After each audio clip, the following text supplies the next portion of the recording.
Nuestro siguiente ponente estudió comunicación en la Universidad Iberoamericana y tiene estudios en mercadotecnia en el Instituto Tecnológico de Estudios Superiores de Monterrey. Escribió programas televisivos para la Presidencia de la República en la productora de la Presidencia CEPROPIE de la Secretaría de Gobernación y participó como conductor o co-conductor en la serie televisiva El Otro México, creada por su padre, el gran periodista Leopoldo Mendívil Echevarría. Fungió como vocero de la campaña Diviértete Leyendo del Consejo de la Comunicación, Voz de las Empresas, para promover el hábito de la lectura en México y es integrante del Consejo Directivo del Centro de Protección de los Derechos de Autor, CENPRO, entidad asociada a la Cámara Nacional de la Industria Editorial Mexicana, CANIEM. En 2015, septiembre 24, fue acreedor al Premio de Trayectoria Periodística en Comunicación por el Club de Periodistas. Es autor de los bestsellers históricos Grijalvo, Secreto 1910, Secreto Vaticano, Secreto R. Rockefeller, Secreto 1929 y de la novela Psi-Code, sobre los últimos avances en la tecnología del cerebro y los programas secretos del gobierno de los Estados Unidos en esta materia. Se encuentra en preparación Secreto Biblia, Secreto Maximiliano, Secreto 1968, Secreto Azteca 1428 y Secreto Pemex. Secreto 1910 y Secreto 1929 permanecieron en primer lugar de ventas del grupo Random House México, que incluye a Grijalvo, entre otras 14 editoriales líderes en México, durante 5 y 6 meses respectivamente. Nos hablará sobre el tema Porfirio Díaz y la soberanía nacional, los Estados Unidos detrás de la renuncia de Porfirio Díaz. Recibamos con un fuerte aplauso al escritor Leopoldo Mendívil López.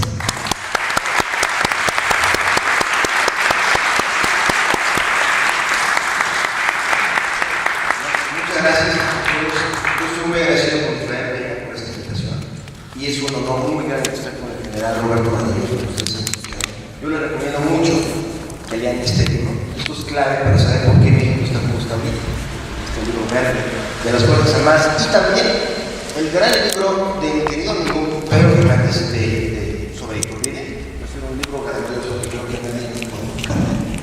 Y también pues, estoy agradecido por estar aquí con Miguel Salinas, que además tiene un medio de comunicación que es muy promisorio. Yo les recomiendo a todos los que puedan inscribirse, se llama Boletín de Información e Inteligencia Estratégica, que cada semana o 2 semanas, 15 días, trae información bomba. Y bueno, yo quisiera abordar en varios puntos. Uno que planteó nuestro general Roberto Madrid, que es vital. ¿Por qué renunció Porfirio Díaz? Porque todo el mundo ha resumido desde la escuela. Se nos dijo que había sido un gran héroe, que es Madero, y que Madero es injusto este sistema, y lo tiró. Entonces creo que todo el mundo traíamos esa caseta en el cerebro, y pues la realidad es absolutamente diferente. Y yo creo, igual que mi amigo Pedro, me clavé a estudiar este tema, porque yo sí creo que México puede ser grandioso. El general acaba de decirnos, lo cual es verdad, que hubo un momento en que México fue la primera potencia del continente, o sea, de todo el hemisferio. Bueno, no ahora se llamaba México, era la Nueva España. Y hay un punto en que podríamos haber sido mejores que los Estados Unidos. Pero ¿qué pasó? Eso es parte de todo este misterio. Y Porfirio Díaz es clave. Ahora bien, el por qué renunció, para todos aquellos que piensen que es una teoría de complot, que los Estados Unidos lo tumbaron, como lo acaba de decir con total certeza y corrección el general Bandio. Aquí traigo eso para reportarles al rato. Esto es el New York Times del 23, se publicó el 30 de marzo de 1911. Lo que aquí dice, como ustedes verán, es que Estados Unidos, el presidente de Estados Unidos, William Trump, había desplegado 30,000 soldados a la frontera, al Río Grande, 30,000 soldados, y además envió 5 barcos destructores a los puertos más importantes para decirle a Porfirio Díaz que se fuera. Hay aquí unos textos sobre cómo el embajador de Estados Unidos en México estaba visitando cada rato a Porfirio Díaz y decirle, oiga señor, ya, ¿por qué no se va? Y él decía, ¿cómo? ¿Ustedes se imaginan un hombre que había estado 30 años en el poder, que era el máximo general, el máximo militar que ha vivido en este país? ¿Cómo había suprimido rebeliones durante 30 años y de repente llegó un chavo, Francisco Madero, que no era militar, que no era un junior, como Chihuahua, que lo convenció y que se fuera? Bueno, aquí está la prueba. No era Madero, el chico Francisco poco tuvo que ver con que se fuera Porfirio Díaz. El que tuvo que ver más era el papá, Francisco Madero, que estaba en Washington en ese instante y estaba hablando con los siguientes individuos. Estaba hablando con el secretario de Estado, William Knox, y con el señor Stillman, que era socio de Rockefeller, para decirles, el señor Rockefeller, John D. Rockefeller, era socio de Francisco Madero, papá. ¿Por qué? Porque John Rockefeller le vendió Francisco Madero le vendió unos terrenos gigantescos en Durango, de Guayuli, que necesitaban para hacer plásticos.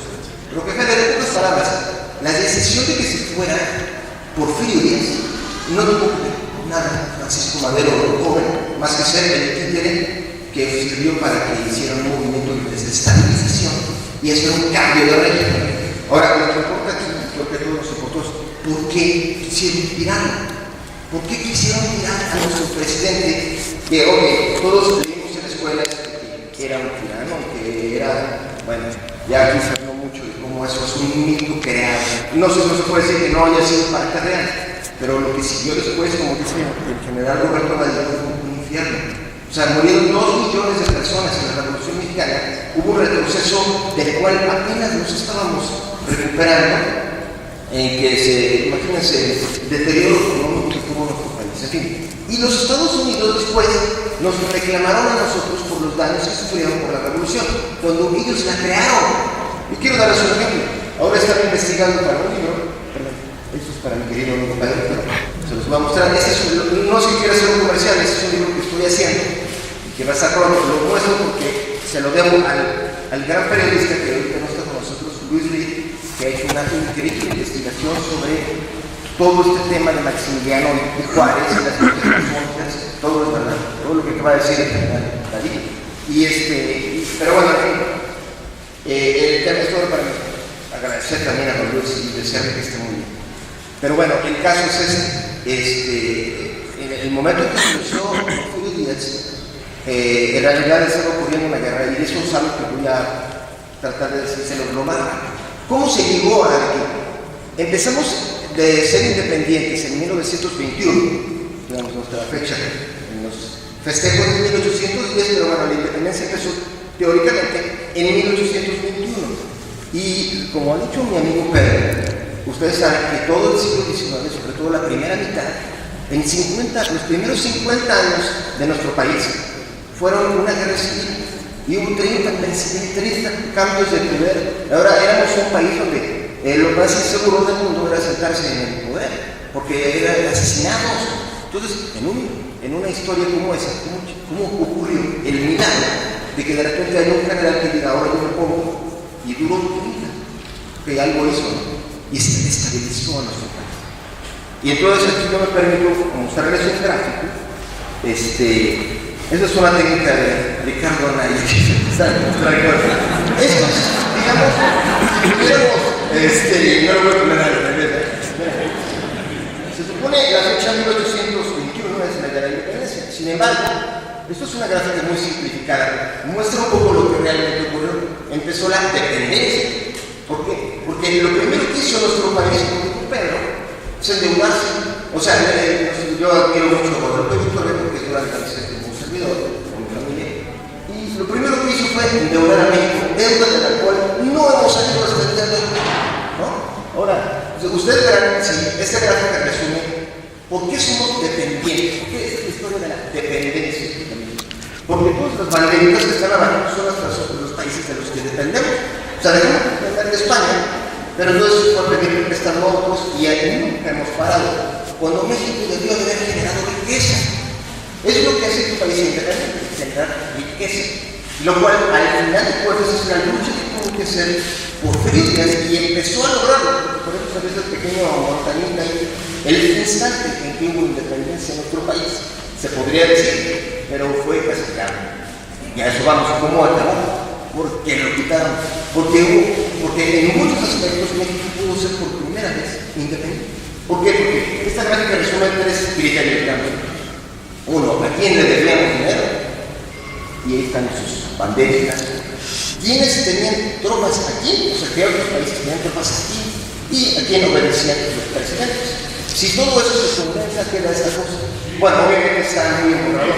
Esta es una pequeña gráfica de algo que digo, no se los quiero explicar porque sería aburrido. Solamente para que se impacte al ver. Esta es la historia de nuestro país. Cada una de estas cosas que se ven aquí son las deudas que firmó un presidente. O sea, como dijo Pedro, algo que ya estamos endeudados y los países para ser independientes tienen que generar la riqueza. México, de alguna manera, cuando nació condenado a siempre deber dinero y a nunca generar más de lo que pedía el Estado. ¿Cómo Chihuahua pasó? Digo, compartimos este destino con toda América Latina. Ahora, yo odio hacer esto, pero comparémonos con los Estados Unidos. Los Estados Unidos nacieron y ellos sí desde el primer instante se hicieron independientes. Y no solo, o sea, la independencia era tener un ejército fuerte, como nuestro general lo dice, por eso les insisto adquirir este historia del ejército de México. Es claro. ¿Sabían ustedes un paréntesis? Apenas se fue Porfirio Díaz, empezó la revolución y teóricamente estábamos libres. Bueno, hay un hombre cuya estatua está enfrente del Auditorio Nacional, que es el general Joaquín Amaro. Está considerado un héroe. Sin embargo, mi general no me dejará mentir.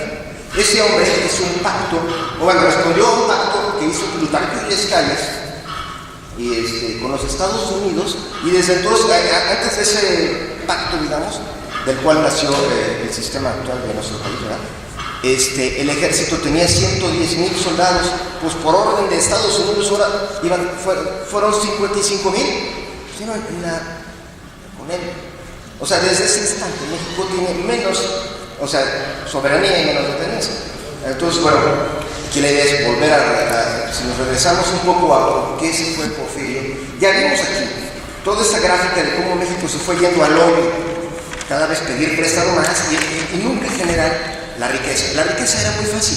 O sea, los Estados Unidos tenían una fórmula bien simple, que la única forma de ser ricos en este país, en este planeta, es producir muchas cosas y vendérselas a los otros países. Y de esa manera el dinero de los otros países llega aquí, se crean reservas y con eso se compran pedazos de otros países. Eso es como el monopolio, es lo que muy poca gente ha comprendido. Bueno, ok, desde que nació nuestro país fuimos bicicleteros, ni modo. Eso es algo que ojalá que dejemos de ser un día. Y hubo algunos que clamaron porque en vez de que México siempre todo lo hiciera pidiendo prestado cuando estábamos ahogados, que se creara una industria. El mejor, y yo creo que yo lo agregaría a la lista de los 9 grandes pilares que mencionó el general, yo creo que hay un 10º que se llama Lucas Alamán. No sé si hayan escuchado sobre él. Él fue un hombre que también está tachado en la historia, está tachado porque era conservador, pero ese hombre, él dijo, alerta, porque si nosotros no creamos dinero, pues ¿qué vamos a hacer? Es decir, Estados Unidos se hizo rico porque estaba produciendo algodón, lo convertía en tela, se lo vendía a Inglaterra, etc. Se hicieron ricos porque vender cosas, me empezaron a vender acero, etc. Y aquí nosotros estábamos en que no sabíamos nunca cómo íbamos a producir. Lucas Alamán, él fue el primero que hizo un proyecto en serio. Y ese proyecto se llamó, es el Banco del Avión, si no me equivoco. Sí. Creo que Miguel debe saber mucho más de esto que yo, y creo que sería padre hacer una discusión un día nada más de este tema, porque hagan de cuenta, el señor Lucas Alamán luchó como si estuviera solo en eso, y lo hagan de cuenta, lo bulearon, y él, a pesar de todo esto, distribuyó como $1,000,000 para que se crearan 30 empresas. Lo que él quería era que, imagínense, en la época en que Estados Unidos se estaba haciendo rico porque fabricaba algodón, ya saben en qué acabó lo del algodón, que tenían negros y bueno, sabían que toda Europa dependía del algodón de Estados Unidos. ¿Por qué creen que cuando fue la guerra civil, que todos los europeos decían esta oportunidad para darle en la torre a Estados Unidos y de meterle dinero a los del sur para que tronara? Eso sí ocurrió, eso es parte del secreto Maximiliano, con información de don Luis Víquez, ¿no? Pero bueno, el caso es que este hombre, Lucas Salamanca, dijo, ¿por qué no hacemos lo mismo? Somos territorialmente muy parecidos a Estados Unidos, vamos a hacer ese algodón. Bueno, trató de meter industrialización y todo, pero los políticos pensaban en la política, ¿verdad? Entonces estaban dando en la torre. Y como dice el general Radillo, la guerra de la primera mitad del siglo XVIII fue por las logias masónicas que se peleaban entre ellas, y ahí va toda la borregada, ¿no? Entonces todo eso es para decir por qué la primera mitad de nuestra historia de independientes fue tristemente nunca ser independientes, ¿no? Sino siempre pedirle prestado a alguien, que viene, que vengan a rescatarnos. ¿Por qué creen que luego hubo aquí franceses apoderados del país, etcétera? Es una historia de cómo nosotros nunca aprendimos a dejar de ser bicicleteros y a creer lo que importaba, que es ser industriales y vender al mundo y ser exportadores. De ahí financiaron un gran ejército y nosotros seríamos la potencia contra Estados Unidos. Pero lo que ocurre es que los Estados Unidos, desde que nacieron, siempre tuvieron esta visión de que alguien lo iba a tratar de hacer. Entonces todo lo que han hecho desde que surgieron es tratar de suprimir el que nosotros lo hagamos. Desde la famosa doctrina Monroe, de la cual estoy seguro el general sabe más que yo, mi querido Miguel, mi querido Pedro, que ha investigado mucho. O sea, hay varias frases que yo quisiera decirles, porque muchos de ustedes pueden decir, esto es una teoría de conspiración. Bueno, pues yo los reto a que lean lo que escribió Thomas Jefferson. Es decir, Thomas Jefferson yo lo admiro, ¿eh? Es un tipazo y ojalá un día nosotros tengamos uno. Él fue el que escribió la Declaración de Independencia de los Estados Unidos y básicamente él fue el que le metió la idea a James Monroe, que era su pupilo, y él fue el que le dijo todo lo que se tenía que hacerse para ser el imperio del mundo. Lo primero era que tenía que tener el control del Caribe y apoderarse de Cuba y de Florida. No se olviden que Florida era de España. Pues los gringos metieron una revolución ahí, una guerrilla, para que se pusiera... Hagan de cuenta, no sé si han visto las viejas caricaturas de Porky. Hay una donde, perdón que mencione esto, pero hay una donde Porky llega al hotel y de repente desde la administración le meten una rata. Y hay una rata en la habitación y entonces le dicen, oye, si tiene problemas de ratas, le podemos rentar un gato. Y luego va el gato y ya no sabe qué hacer con el gato y luego le rentan un perro y acaba, ya no sabe ni qué hacer, todo endeudado. Bueno, esos son los gringos, eso es lo que hacen. Y acaban esto. O sea, el último ejemplo es cómo se deshicieron de Porfirio Díaz. O sea, ¿por qué en los periódicos de Estados Unidos todos los periódicos estaban diciendo que estaban borrados de soldados de la frontera de México y que salen las crónicas exactas de los almirantes, de los 5 barcos que les comenté, como dicen, vamos a la expedición para liberar a ese pueblo que está sometido, los cuales sometido. Ahora, la pregunta que seguro todos hacen es, pues, ¿pero por qué tanto molestó Porfirio Díaz a los gringos? O sea, ¿por qué tanto? Porque obviamente aquí no me dio tiempo de traerles, pero hubiera querido traerles algo que yo creo es la joya de la corona en el primer libro que yo hice, Secreto 1910. Ese es el recibo entre el señor Sherwood Gillette Hopkins y Gustavo Madero, o sea, la hermana de Francisco. Es un recibo que tal literalmente dice que Sherwood Gillette Hopkins, un gringo, a cambio de $50,000, se compromete a hacer efectiva la revolución de México y el derrocamiento de Porfirio Díaz y dice, si no se logra ese cambio de poder, no me paguen hasta que se haga, ¿no? Es un recibo. Este es un documento que a los mexicanos no se les ha mostrado. O sea, en otras palabras, la familia Madero tenía a un gringo haciendo la organización de todo. Ahora ya se entiende cómo es un cuate, un junior. No quiero decir nombres. Imagínense ustedes que hubiera, hagan de cuenta, el hijo del dueño del Palacio de Hierro, que estudió en el ITAM o algo así, y que diga, yo ahora quiero liberar a México, y de repente él está comandando a los zapatistas o a la guerrilla de Oaxaca, ¿se la creerían? O sea, Madero nunca había matado a nadie. Ahora él es el que derrocó a Porfirio Díaz, desde luego que no. A 4 cuadras de aquí está la calle Elegante, número 6. Ahí es donde estaban las oficinas de Sherwood Gillette Hopkins, donde su mejor aliado era un chavo llamado José Vasconcelos, que después se volvió en contra de todo esto, pero él fue parte, él era el agente aquí de ese gringo. Ahora, ese gringo, Sherwood Gillette Hopkins, el que derrocó a Porfirio Díaz, era pariente de la esposa del presidente de Estados Unidos, y él trabajaba para la Secretaría de Estado de Estados Unidos, y no solo eso, era el abogado de la empresa petrolera Standard Oil de John Rockefeller. O sea, ya me ubicaron el tipo, Sherman Gillette Hopkins. Es Gillette como lo de la rasuradora, para que lo recordemos. Y está en la calle de Gante, no sé donde estaba su oficina. Desde esa oficina este hombre convocaba a la prensa del mundo para decirles que aquí había una guerrilla. Pues era una guerrilla que no era lo importante. Hagan de cuenta, todos los que estamos aquí sabemos lo difícil que es convocar a la prensa. Estoy seguro que mi querido Israel Reina llamó a prensa para que estuviera aquí. O sea, periodistas, que estuviera Televisa. Todos sabemos que eso es un trabajo infame. ¿Cómo se explica que cuando había una pequeña rebelión salían todos los periódicos del planeta Tierra? Solo hay una respuesta: dinero. Alguien pagó. ¿Quién fue? Pues el gobierno de Estados Unidos. Y bueno, básicamente aquí la idea es, este Sherman Gillette Hopkins, no crean que es un tipo que planeó esto.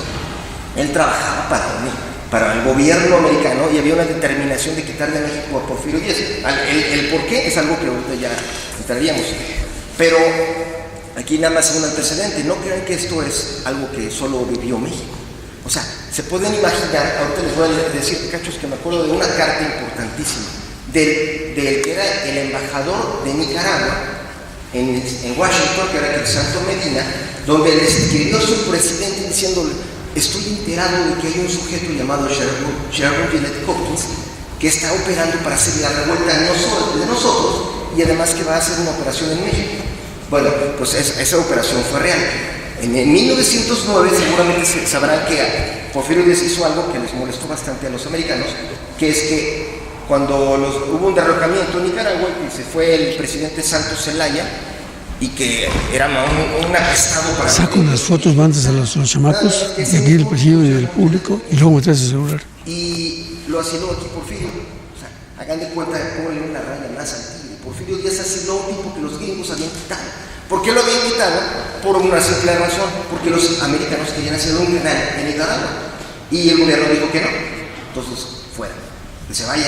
Ahora, eso fue en 1909. Vámonos 5 años atrás, no, 6, 1903, el señor Sherman Gillette Hopkins, ahora sí como si fuera un ovni, fue avistado en Panamá. Sorpresa, porque un año antes, en 1902, Panamá no existía como país, era parte de Colombia. Pasó exactamente lo mismo, que de repente el proyecto del canal de Panamá estaba pactado por una empresa importantísima, que es la empresa de abogados Sullivan & Cromwell, propiedad de John Rockefeller, y estaba encargada de hacer el canal, o sea, de la terminación del canal de Panamá. Pero entonces se tenía palabrado al presidente de Colombia, y el presidente decía: sí, claro, pues a cambio de la lana. Pero ¿qué pasó cuando se lo llevaron al Congreso? El Congreso dijo: no va a haber canal. Bueno, entonces, ¿qué creen? Empezaron a aparecer guerrillas en la zona de Panamá. Guerrillas que decían: queremos ser independientes. Y eso hoy está totalmente documentado como estuvieron pagadas por esa empresa. Y como el señor Sherman Gillette Hopkins fue ahí, y fue el que instigó ahí. Ahora, ese hombre, Sherman Gillette Hopkins, también estuvo antes en Cuba, que fue la guerra en que se acabó la presencia de España aquí. ¿Se acordarán? 1898, hasta ese año, había una propiedad de España aquí, en América, que era Cuba. Pues bueno, hubo una guerra en que se fue y se independizó teóricamente Cuba. No se independizó, le pasó lo mismo que aquí a nosotros. Se volvió dependiente de Gringolandia. O sea, los gringos querían ese pedazo desde los tiempos de Thomas Jefferson. Era parte de su plan. Pues bueno, ahí estaba Sherman Gillette Hopkins. La pregunta que yo me hago es: ¿cómo chingos un tipo que fue tan importante para nuestra revolución no sale en ningún libro de historia de los que tenemos en las escuelas? Pues porque todo eso ha sido tapado. Es así de simple. Ahora bien, ¿por qué pasó todo eso? Ese es a lo que voy a tratar de hacerlo lo más breve posible, pero porque todo nos interesa. Hagan de cuenta de todo esto, al final de cuentas el detonador fue el petróleo. Pero, o sea, volviendo un poco a esta tablita que veíamos, lo que siempre había ocurrido es que cuando México trataba de dejar de ser bicicletero y pasar hacia la industrialización, etcétera, siempre había un agente americano que estaba tratando de aplastarnos. Es la última vez que me voy para atrás, pero el primer embajador en México, que seguro muchos saben de él, Poinsett. Ese hombre Poinsett que bueno, luego hablaríamos juntos, ojalá, de la independencia, porque ese tipo fue como el Sherman Gillespie Hopkins de 100 años antes, que básicamente él estuvo aquí metido para instigar a los que hicieron la independencia. Pero bueno, ya que se instaló como embajador, imagínense esto, él mismo en sus memorias dijo que el presidente Andrew Jackson le dijo que había 4 chambas que él tenía que hacer, 4 misiones. La primera era separar a Texas de México. O sea, ¿saben que para eso usó a un mexicano, que era un masón, el señor Lorenzo de Zavala, un político, que en el Estado de México se le ve como un héroe, es como del grupo atlacomulco de la prehistoria, pero ese tipo fue el que fue a Texas para decirles que ellos tenían derecho a la libertad. Hagan de cuenta igual como lo de Panamá, igual. Nada más, o sea, es un traidor, ¿no? Traidor a la patria. Pero bueno, en fin, otro de los que están por ahí en las mármoles de nuestro Congreso. Pero bueno, ese cuate, volvamos a lo que fue Poinsett. La segunda gran encomienda era crear un tratado de comercio de exclusividad, que era que México nunca le comprara ni le vendiera nada a nadie que fueran los Estados Unidos. ¿Se imaginan? O sea, de los otros puntos ya ni hablamos. Bueno, no, el tercero sí. El tercer punto que Andrew Jackson le pidió a Poinsett fue que instalara aquí el sistema masónico yorquino, lo cual hizo con éxito total. O sea, al grado de que llegaba Vicente Guerrero y le decía: ustedes, mi excelencia, deme órdenes. Eso está en textos oficiales. Vicente Guerrero diciéndole eso a un embajador americano. O sea, hagan de cuenta que pues el Tlatoani era un gringo. Pero bueno, ¿cómo le habrán hecho? Sabrá Dios, pero pues es parte, combinación de dinero, manipulación y una operación política que pues, sí es algo que hay que admirarles. Pero volviendo un poco al tema de lo del comercio, lo del tratado es lo que más se tardó, pero cada vez que había alguien como Lucas Alamán siempre se le aplastaba, o sea, se le grillaba para que se saliera. ¿Cómo? México no debe de generar sus industrias. Si México hubiera hecho lo mismo que Estados Unidos, hubiéramos empezado a industrializar todas las producciones de todo y habríamos creado grandes centros industriales y bancos, y seríamos aquí Monterrey llegó a ser, ¿no? Pero hubiéramos tenido algo como Boston, como Nueva York, o sea, centros bancarios internacionales aquí. Pero siempre hubo la idea de los Estados Unidos de cómo bloquear ese crecimiento. Ahora, el milagro ocurrió cuando llegó don Porfirio Díaz. Es el momento increíble que este hombre, sabrá Dios cómo le habrá hecho. Yo todavía no sé cómo le hizo. Solo Pedro nos puede decir que ha investigado realmente ya las tripas de ese gobierno y de la mecánica de pensar de Porfirio. Pero bueno, de alguna manera milagroso logró, y logró, por ejemplo, se multiplicó por 7 la industria textil, que en esa época era la que más importaba. O sea, acuérdense, todo el tema de la guerra civil de Estados Unidos es por el algodón, porque Inglaterra, cuando hizo la revolución industrial, se volvió millonario y empezó a exportar a todo el mundo. ¿Pero qué era lo que vendía? Pues tela. Eso fue lo que hizo millonario Manchester. Y desde entonces todo el poderío que existe hoy en el planeta se envió primero a las telas y al algodón, que México dejó pasar. Pero bueno, Porfirio se aplicó ahí, y durante su época México empezó a crecer en todas esas áreas. O sea, fue nuestra oportunidad de dejar de ser bicicleteros. Pero no pudimos dejar de serlo porque ya estaba tan anclado en nuestra naturaleza que el propio Porfirio dijo que arrear a los mexicanos, tú sabrás mejor la frase, que arrear a los mexicanos es como arrear a los guajolotes desde un caballo. O sea, así es gobernar a los mexicanos según Porfirio. O sea, él hizo su lucha y logró bastante, pero a ver, el tema donde ya realmente empieza su declive, su caída catastrófica, pues fue por el petróleo. Y aquí yo me permitiría decirles que hubo 2 eventos simultáneos que causaron la Revolución Mexicana y que no salen en ningún libro de los que normalmente leemos, que fueron: uno, el surgimiento de Alemania como potencia, cuando hubo un tipo llamado Bismarck. No sé si hayan oído hablar de él, pero es como el antecedente de Hitler. Para lo bueno y para lo malo, pero bueno, es un gran líder, es un gran visionario. Imagínense, Bismarck es un tipo que cuando él llegó al poder era el canciller de un paísito llamado Prusia. Digo paísito no porque no fuera poderoso, pero saben que Prusia es de donde surgió toda Alemania, y hoy Prusia ni siquiera está en Alemania, es Polonia. Pero bueno, ahí llegó este hombre Bismarck y tuvo la visión de que ¿por qué no nos unimos todos los pueblos que hablamos en alemán? Y creó algo increíble, pues se unieron, pues, es algo increíble, y esto sacudió al mundo. Ahí surgió el Segundo Reich, o sea, previo a lo que fue Hitler. se creó Alemania como la conocemos, y esto fue monstruoso para, por ejemplo, para Inglaterra, porque Inglaterra se sentía la jefa, y de repente había otra potencia ahí, de la nada surgió, y ahora, porque además, cuando se creó Alemania, no era Bismarck, no tenía nada más el hecho de decir, ya estamos unidos, gracias, no, crearon, imagínense, el lema, hagan de cuenta, el himno nacional de Alemania, dice, Deutschland über alles, in der Welt, o algo así, es Alemania por encima de todos en el mundo, o sea, eso era su objetivo, y no solo estaba decidido, o sea, lo logró, en una cosa de 20 años ya era el primer exportador de acero, todo, entonces empezó a darle en la torre a Inglaterra. Se preguntarán, ¿y eso qué demonios tiene que ver con la revolución de aquí? ¿Por qué tiraron a Porfirio? Bueno, ahí va. Del otro lado del mundo estaba ocurriendo en esa misma época el descubrimiento del petróleo como combustible, o sea, en Ohio, ¿no? De repente todo el mundo había visto por siglos la brea y nada, no sabía más que pasar algo como el arca de Noé, ¿no? O sea, pero en ese momento fue donde alguien dijo, pues tenemos ya la tecnología para que eso sirva para mover los motores, ¿no? Entonces, para mí, más lejos, estas dos cosas se revolucionaron al mismo tiempo. Y ya de cuenta, en el año de 1860 y tantos, el petróleo era, hagan de cuenta, como si ahorita descubren el plutonio, y de repente, o como lo que está haciendo Tesla, yo creo que se compara. Este hombre, Elon Musk, está creando algo. Como lo que en esa época fue que alguien dijera, oye, ¿qué creen de petróleo? Todo el mundo les decía, oye, estaba fumando algo. Toda la industria se movía con el carbón exportado en Inglaterra.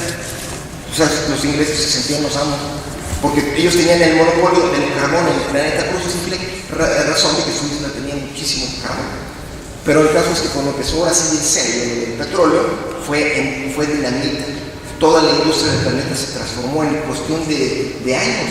Y esto sí fue la alarma, porque los germánicos sí se pusieron las pilas. Y como ellos, nadie de ellos en Europa tenía petróleo, nadie. Y menos los ingleses. Pero los germánicos, liderados por Bismarck, se dieron cuenta de que esto iba a ser lo del futuro. Y entonces se apoderaron de pedazotes enteros de lo que hoy es Irán. O sea, se llamaba Persia entonces, y pusieron una empresa ahí, gigantesca. Entonces de repente estaba como líder Alemania en eso. Pero no solo eso, sino que ya empezaba toda la tensión de Inglaterra quería hacer una guerra contra Alemania, porque estaba comiendo en todos los aspectos. Y esa guerra, pues, tal cual sucedió, es la que conocemos como Primera Guerra Mundial. O sea, pero imagínense desde cuándo se estaba gestando. La situación es que los británicos, un día, eso es bien importante, es el día que se gestó la Revolución Mexicana. Un día el rey de Inglaterra hizo una junta, digamos, con los equipos más poderosos, ¿no? Uno de ellos era Nathaniel Rothschild, no sé, pues, pariente del jefe que tenemos. El caso es que se juntó también con el que era el jefe de la flota británica, que era Winston Churchill. Seguro todos ustedes saben quién fue Winston Churchill, porque fue famoso después por la Segunda Guerra Mundial, y que sale siempre fumando su puro y era gordo y todo. Y hace poco salió una película, pero casi nadie investiga qué hizo cuando estaba joven. O sea, cuando tenía 38 años, lo que lo catapultó al poder fue lo que hizo en México. Porque hagan de cuenta, en esa junta lo que se acordó fue que estaba gravísimo, que Alemania ya venía con todo, que ya había un plan para empezar hagan de cuenta, Alemania desde que se creó con Bismarck, lo primero que hizo, les voy a decir varias frasecitas rápidas de Bismarck. Todo eso lo he aprendido más porque estoy haciendo esto de Maximiliano, él también es clave. Bismarck es clave de que tú tiraron a Maximiliano. Pero bueno, básicamente Bismarck lo que había dicho, primera cosa que tenemos que hacer, aplastar a Austria, para que el liderazgo germánico sea de Prusia, ¿no? O sea, llamado ahora Alemania. Y luego dijo, nunca se va a lograr bien la unificación de Alemania si no aplastamos a Francia, cosa que sucedió en el 1870. Entonces, como ven, no se va por las ramas este hombre, y todo lo que dijo que iba a hacer lo hizo. El que seguía era Inglaterra. ¿Y qué hubiera sido después? Pues ya ser dueños de todo, como decía su himno, ¿no? Dos liberales, o sea, hubiera sido. Él iba a ser como Hitler, lo mismo. Y los dos son jefes brillantes, eso creo que nadie lo va a negar jamás. El punto es, como verán, los británicos estaban aterrorizados. O sea, en esa reunión donde les comento que estaba Churchill y todo, el rey le dijo: a ver, usted es el jefe de la flota, pero como chihuahuas vamos a enfrentar una invasión de los germanos, porque tenía reportes de que los germanos estaban utilizando submarinos y barcos que ahora funcionaban con petróleo. Y el reporte decía algo que era tan simple, que con petróleo un barco se mueve en 4 minutos más rápido. Entonces, la conclusión es: si es hoy la invasión, van a invadir, o sea, se va a acabar Inglaterra dentro de como 24 horas. Entonces le dijo: lo primero que usted tiene que hacer es conseguir el petróleo. ¿Por qué? Porque había una muy mala fortuna para Inglaterra, cosa que sigue teniendo hoy, que es que en todas sus colonias en el planeta, ninguna tenía petróleo. O sea, todos saben cuáles son las colonias de Inglaterra, ¿no? O sea, Oceanía, la India, Canadá. Ahora sabemos que Canadá tiene mucho petróleo, pero en aquel tiempo ni idea tenía. Entonces el rey le dijo a Churchill: investigue todo, donde hay petróleo, y segunda cosa es que cambie la flota de una vez. Es lo más importante para la sobrevivencia de la Gran Bretaña.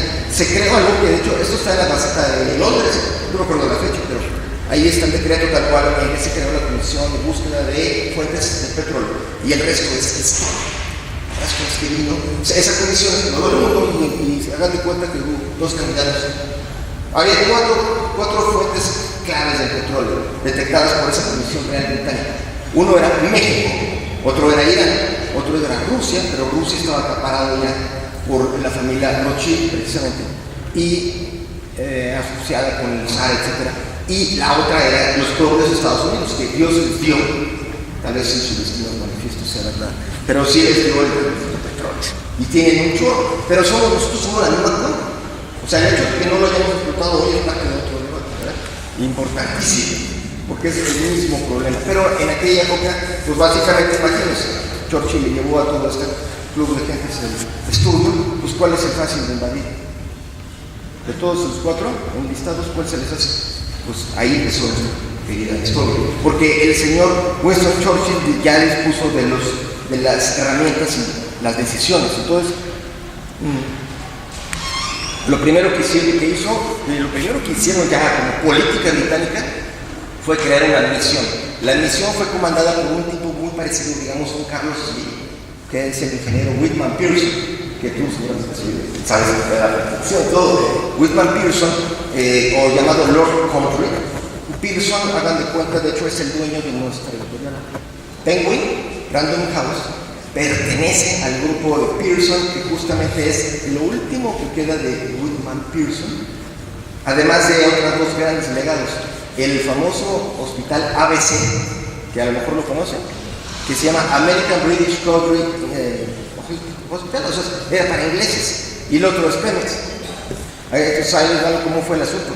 Ese hombre, Whitman Pearson, que era esto también asombra que en los libros de historia de México nunca aparezca. ¿Por qué? Porque al gobierno nunca le interesaron que sepamos nuestra historia, para que sigamos siendo aplastados cada instante. O sea, hoy está pasando una operación igualita, pero que el pueblo de México lo vemos como si, pues, estamos dormidos. Pero en fin, a lo que vamos es, el día que los jóvenes sepan todo esto, México se pone en las pilas. Pero el caso es este: imagínense, llegó este hombre aquí con la misión de conchavarse a Porfirio. O sea, ese cuate, imagínense, había Whitman Pearson, se escribe, digamos, Pearson. Y él había construido el túnel que conecta Londres con, o sea, el Támesis, había hecho obras increíbles, un ingeniero, tal cual.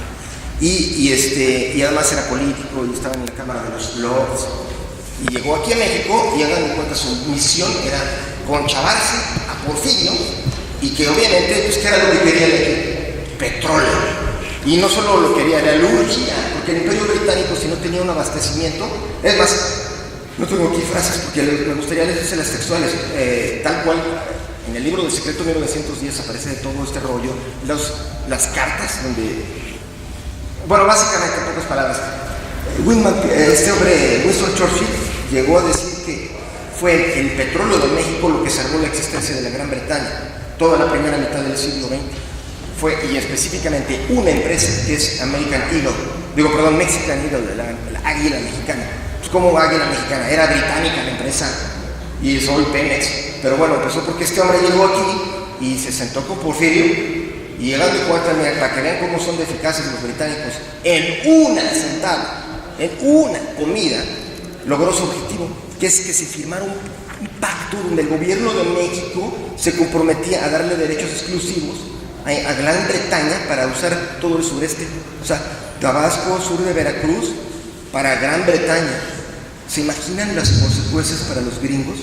O sea, oye, ahorita lo verán, las consecuencias para los gringos son esto: defender lo que es de América para los americanos. O sea, hubo una protesta gigante. Se preguntarían, ¿por qué Porfirio Díaz aceptó algo así, sabiendo que se iba a echar aquí al cuello a los gringos? Porque, un paréntesis, México era una colonia de John Rockefeller. O sea, aquí, si un día, aquí enfrentito de Bellas Artes, estamos ambos. Bueno, ese era el edificio donde estaba la empresa de Pearson John, que se parece a Pearson, pero no es otra cosa. Henry Pierce era digamos, hagan de cuenta, era el chalán de John Rockefeller aquí en México. Y todo lo que había de petróleo en México lo hacía ese tipo. El otro se llamaba Edward Dawkins y era lo mismo. Todos trabajaban para un tipo, para John Rockefeller. O sea, John Rockefeller tenía aquí el monopolio para vender petróleo y para fabricarlo. Y de hecho no les importaba mucho hasta que les vino a quitárselos a Inglaterra.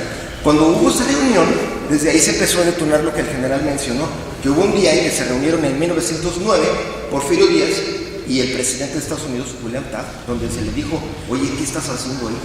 O sea, ¿qué chihuahua estás haciendo? Dándole, aquí está América para los americanos, que ahora ya tus amigos son los ingleses. Bueno, con decirles que esta guerra fue tan grande que en 1904 hubo unas explosiones tremendas ahí en Tabasco, en lo que era la petrolera de este inglés. Y él mismo escribió, son los americanos. O sea, quieren que nos vayamos aquí. Pero los ingleses no podían dejarse. O sea, si los ingleses los dejaban aquí, se acababan. O sea, ellos requerían de ese petróleo. Después buscaron otras fuentes de petróleo. Pero en esa época México fue la clave. Y de hecho también, no se puede decir, también pusieron una base importante en lo que es Irán. O sea, también, háganme cuenta que de los 4 resultados de la lista se fueron también a Irán, y ahí pusieron lo que se llamaba Anglo-Persian Oil, que se acabó llamando British Petroleum, que hoy tenemos vendiéndonos nuestra gasolina aquí en México. Gasolina importada, de hecho, de ellos, siendo nosotros uno de los países con más petróleo. O sea, esto es para ver que no cambió nada. Pero no cambió porque nadie aprendió la maldita lección. Pero el caso es este. O sea, nada más para que vean cómo sucedió todo esto. Se amachinó Porfirio Díaz y la pregunta de todos se aseguraba es, como chihuahuas, cuando los ingleses hicieron esa propuesta indecorosa, él no les dijo, oigan, cuidado porque los americanos nos traen amenazadísimos. O sea, ¿qué creen que hizo alguien como Whitman Pearson para comenzar? Pues 2 cosas.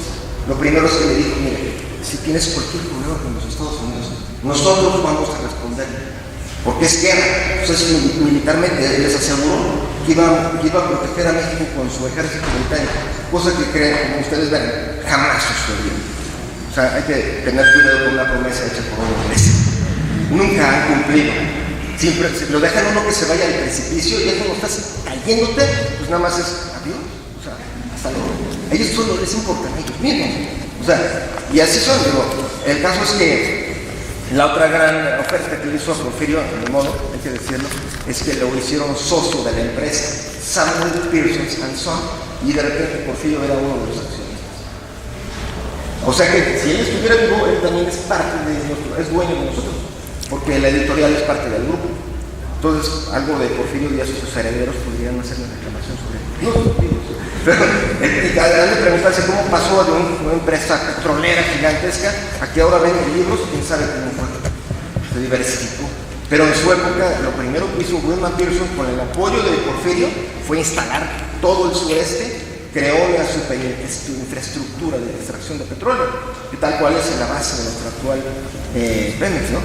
Pero entonces, como verán, ahí fue donde empezó el conflicto de Porfirio Díaz con los Estados Unidos ya grave.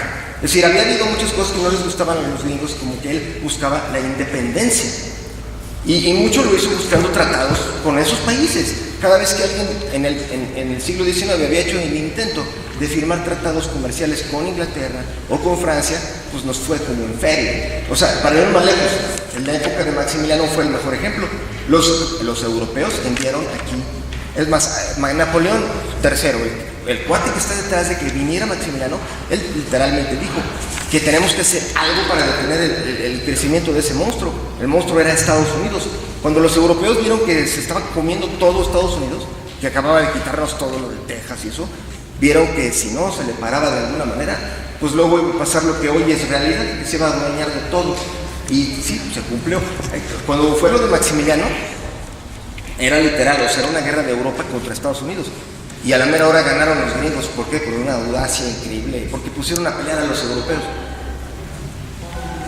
O sea, bueno, en fin, esa es otra historia. Pero todo esto es para ver cómo, ya no quiero abundar, para no aburrirlos, pero como verán, lo primero que ocurrió en Gringolandia, cuando todo esto se manifestó, fue que, para empezar, hay un senador importantísimo, Albert E. Ford, que trabajaba para John Rockefeller, que empezó a decir todas las reuniones del Congreso: hay que invadir México por el asunto de Inglaterra.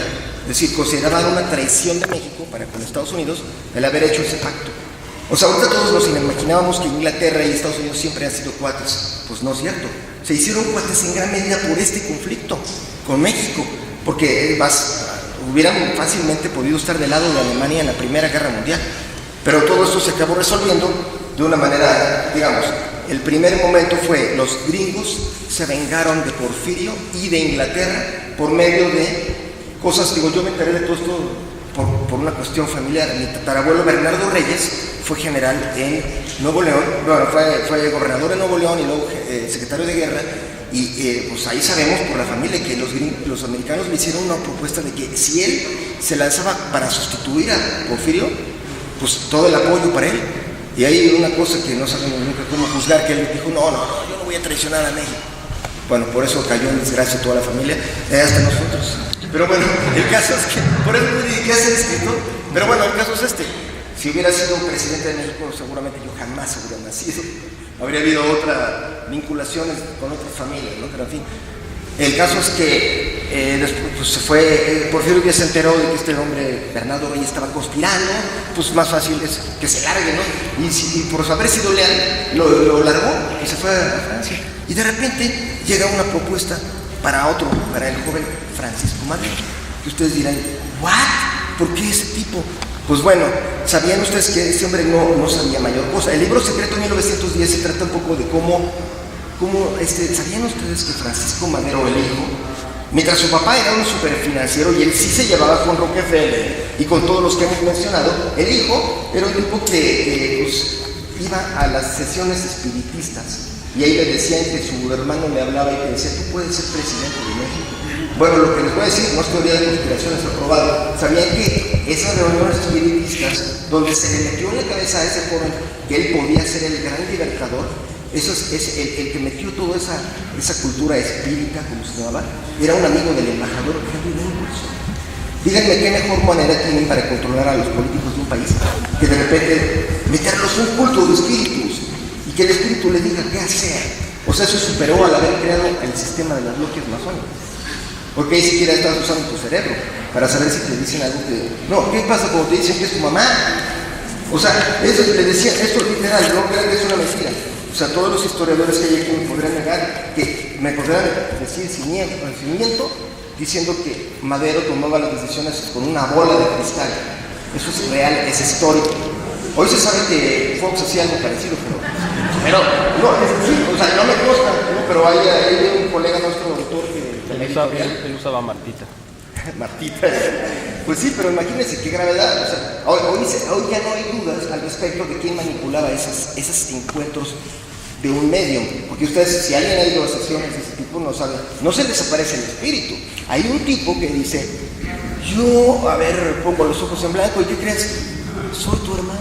El hermano de Madero, que le dijo todo cómo ser presidente, imagínense, era el hermano Raúl, que había muerto cuando tenía 4 años de edad, como para darle consejos de cómo tomar la presidencia. A lo mejor lo perdió en el limbo, pero según Benedicto, el limbo nunca existió, o sea, ya ni eso. Ahora, el otro hermano que le decía todo era Ramiro, ese tipo ni siquiera había logrado nacer, murió en el útero.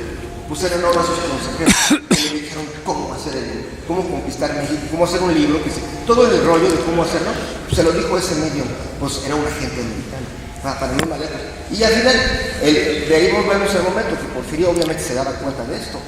Todavía sabrán que el momento que ya fue de que la acabóse, llegó un periodista para hablar con él, el señor un periodista gringo, y de repente le sacó eso de que, oiga, ¿usted se llegaría a ir a la presidencia?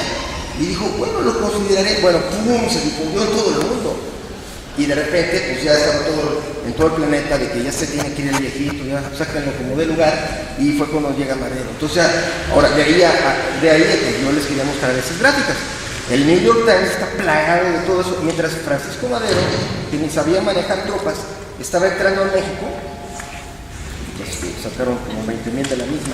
Bueno, aquí está, ahorita les distribuyo. ¿Sabían que cuando Estados Unidos puso 30,000 soldados en la frontera? O sea, era como para decirle o sea, ¿creen que lo que hizo que renunciara a Díaz era que Madero estaba insubordinando a 500 soldados? ¿O que había 30,000 tropas? Y mensajes para Porfirio Díaz diciéndole, usted está alimentando una rebelión. O sea, ya estaba todo para que se fuera. O sea, en ese instante estaba en Washington el papá de Francisco Madero y estaba en Limantura hablando con ellos, etc. Aquí hay una de estas notas donde, imagínense, el embajador de Japón en Estados Unidos le reclamó al presidente de Estados Unidos diciéndole, oiga, nosotros, Japón, esto no se la van a creer. Esto sí no se la van a creer, pero se las voy a dar para que la vean. O sea, Japón como país estaba sintiendo que o sea, pues, las copias siempre salen mal. Pero a ver, esto se los dejo porque... Cuidado con...